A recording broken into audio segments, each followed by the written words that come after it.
I think it's a great day for North Carolina. For over 2 months, Democrats missed family events, work, and even medical appointments to show up at every session just in case a veto override was suddenly brought up.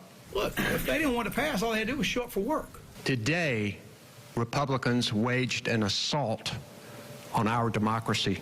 The brewing budget battle overflowed today in the House. House Republicans voted to override the governor's veto. Democrats say they didn't know about the vote when they've even tracked out the fallout. We've been tracking the fallout for you today. And tonight, we want to break down how this vote will impact you and your family. Our Michael Hyland spent the day at the General Assembly. He is live in downtown tonight getting you those answers. Michael.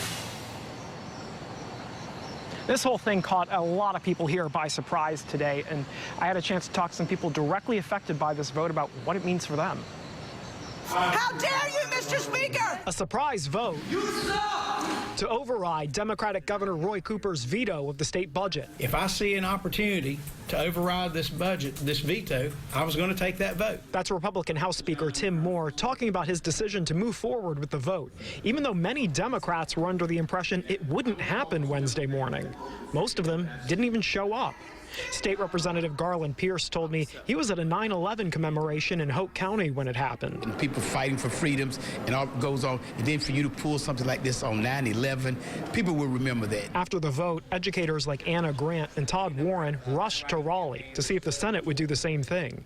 They both feel the budget doesn't do enough to address the concerns of teachers who marched in Raleigh this year for things like higher pay and Medicaid expansion. This is a travesty for our democracy. All those things are things that the public supports. They're not radical demands at all. I asked Republican Senate leader Phil Berger if he'll take a vote similar to the House when most Democrats are gone. We have no plans to deal with the budget this week. And I think it's a great day for North Carolina because we finally now are a step to having a budget. You are doing the unspeakable! After a vote that people here will remember for years to come.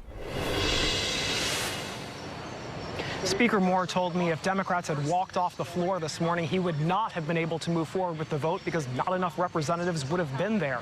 Tomorrow, a group plans to protest here and call for his resignation. Live in Raleigh, Michael Hyland, CBS 17 News.